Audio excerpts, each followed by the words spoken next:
नमस्कार, बहुत स्वागत है आपका न्यूज़ 18 के डिजिटल प्लेटफॉर्म पर। मैं हूं आपके साथ प्रशांत कटारे और बात अहमदाबाद प्लेन क्रैश मामले में WJS यानी वॉल स्ट्रीट जर्नल की रिपोर्ट पर अमेरिकी एजेंसी के उठाए सवालों और AAIB की जांच में हुए नए खुलासे की, जो हैरान करने वाले हैं। अहमदाबाद प्लेन क्रैश पर सामने आई मीडिया रिपोर्ट्स को लेकर अमेरिकी agency US national transportation safety board यानी NTSB की अध्यक्ष जेनिफर हुमेंडी ने कहा है कि जो बातें सामने आई हैं वो सिर्फ अटकलें लगाने वाली हैं। भारत के विमान दुर्घटना जांच ब्यूरो AAIB ने अभी अपनी शुरुआती रिपोर्ट जारी की है। ऐसी जांच में समय भी लगता है। NTSB की अध्यक्ष हुमेंडी का ये बयान अमेरिकी अखबार वॉल स्ट्रीट जर्नल WSJ की रिपोर्ट पर है। WSJ की रिपोर्ट में दावा किया गया था कि विमान के कैप्टन सुमित सभरवाल ने ही इंजनों में फ्यूल की सप्लाई रोकी थी, जिस पर FIP यानी भारतीय पायलट महासंघ ने आपत्ति जताई थी।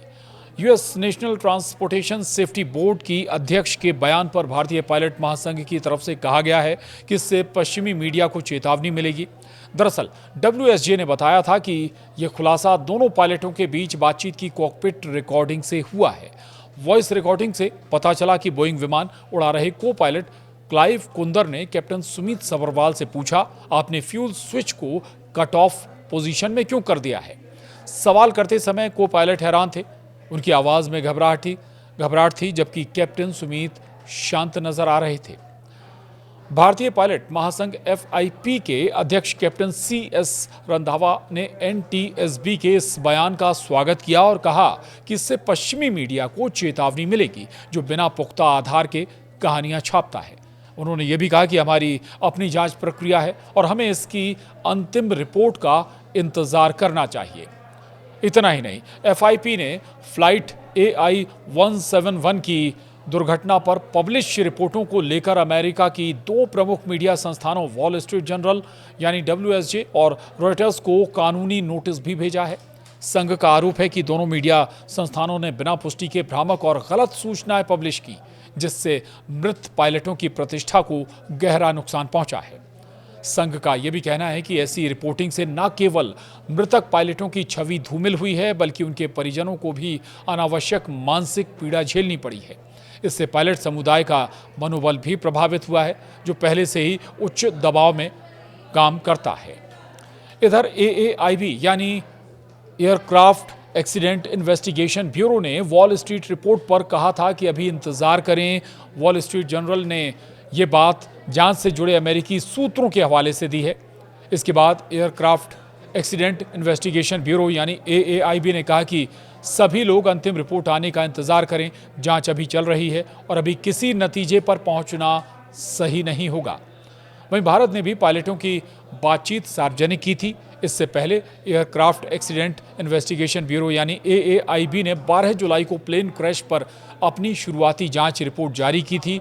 इसमें बताया था कि फ्यूल स्विच अचानक रन से कट ऑफ पोजीशन में चले गए थे, जिससे दोनों इंजन बंद हो गए। हालांकि रिपोर्ट में यह नहीं बताया गया कि फ्यूल स्विच कैसे बंद हुए। AAIB की रिपोर्ट में बताया गया कि कॉकपिट वॉइस रिकॉर्डर पर एक पायलट को दूसरे से ये पूछते हुए सुना गया कि उसने फ्यूल क्यों बंद कर दिया। दूसरे पायलट ने जवाब दिया कि उसने ऐसा नहीं किया। और जांच में जो एयरक्राफ्ट के डैमेज पार्ट्स की जांच में भी ये बात सामने आई कि फ्यूल सप्लाई ऑफ है। हालांकि इस पर अभी भी किसी नतीजे पर नहीं पहुंचा जा सका है कि फ्यूल सप्लाई स्विच अपने आप ऑफ मोड में चले गए या पायलट ने इन्हें ऑफ कर दिया। चूँकि जो अब तस्वीर सामने आई, यानी कि जो AAIB जांच कर रही है, उसमें जो इक्विपमेंट्स हैं या जो डैमेज या कहें जो एयरक्राफ्ट का जो मलबा है, उसमें जो स्विच वाला हिस्सा है वो ऑफ नज़र आ रहा है। और यहीं से ये सवाल भी खड़ा होता है कि ये अपने आप स्विच ऑफ हुआ या फिर इसे किसी ने स्विच ऑफ कर दिया। बहरहाल जांच अभी भी जारी है, जिसमें अभी और लंबा वक्त लग सकता है। आपको याद दिला दें कि 12 जून को अहमदाबाद से लंदन जा रही flight AI-171 flight take off के 32 सेकंड के बाद ही एक मेडिकल हॉस्टल की इमारत से जा टकराई थी, जिसमें कुल 270 लोगों की मौत हो गई थी, जबकि फ्लाइट में सवार एक पैसेंजर की जान बच गई थी। और चूंकि इसमें 1 लाख लीटर से ज़्यादा एयर टरबाइन फ्यूल भरा हुआ था, जिससे ये हादसा और ज़्यादा भयानक हो गया था और हादसे के तुरंत बाद ही ये फ्लाइट आग के गोले में तब्दील हो गई थी। लेकिन हमें हादसे की जो असल वजह हैं या एक्चुअल कारण है, रीज़न है, उसको जानने के लिए थोड़ा और इंतज़ार करना होगा, चूँकि AIB की जांच अभी भी चल रही है और ये जांच जब तक पूरी नहीं हो जाती है तब तक किसी भी नतीजे पर पहुंचना जल्दबाजी होगी। नमस्कार।